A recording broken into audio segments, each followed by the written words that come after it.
اے کملی میں لپٹنے والے،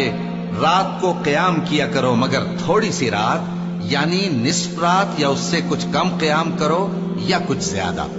اور قرآن کو اچھی طرح ٹھہر ٹھہر کر پڑھا کرو۔ ہم ان قریب تم پر ایک بھاری فرمان نازل کریں گے، کچھ شک نہیں کہ رات کا اٹھنا نفس کو سخت پامال کرتا ہے، اور اس وقت ذکر بھی خوب درست ہوتا ہے۔ دن کے وقت تو تمہیں اور بہت سے شغل ہوتے ہیں، تو اپنے پروردگار کے نام کا ذکر کرو اور ہر طرف سے بے تعلق ہو کر اسی کی طرف متوجہ ہو جاؤ۔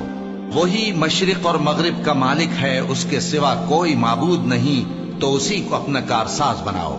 اور جو جو دل آزار باتیں یہ لوگ کہتے ہیں ان کو سہتے رہو، اور خوبصورتی سے ان سے کنارہ کش رہو،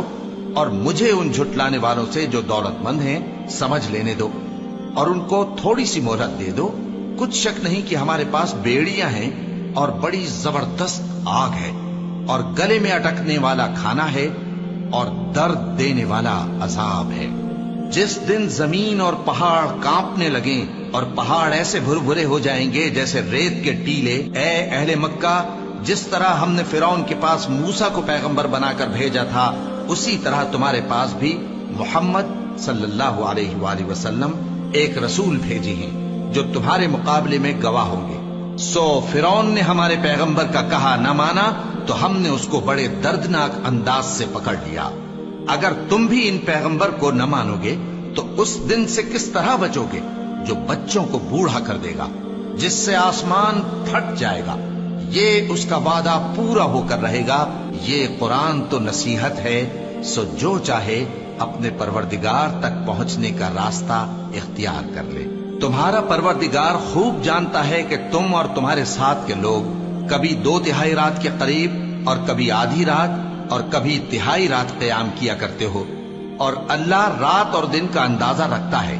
اس نے معلوم کیا کہ تم اس کو نبھا نہ سکو گے، تو اس نے تم پر مہربانی کی،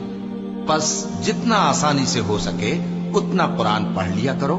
اس نے جانا کہ تم میں بعض بیمار بھی ہوں گے، اور بعض اللہ کے فضل یعنی معاش کی تلاش میں ملک میں سفر کریں گے، اور بعض اللہ کی راہ میں لڑیں گے، تو جتنا آسانی سے ہو سکے اتنا قرآن پڑھ لیا کرو، اور نماز قائم کرتے رہو، اور زکوٰۃ ادا کرتے رہو، اور اللہ کو نیک نیتی سے قرض دیتے رہو، اور جو عمل نیک تم اپنے لیے آگے بھیجو گے اس کو اللہ کے ہاں بہتر اور صلے میں بہت عظیم پاؤ گے، اور اللہ سے بخشش مانگتے رہو، بے شک اللہ بخشنے والا ہے، مہربان ہے۔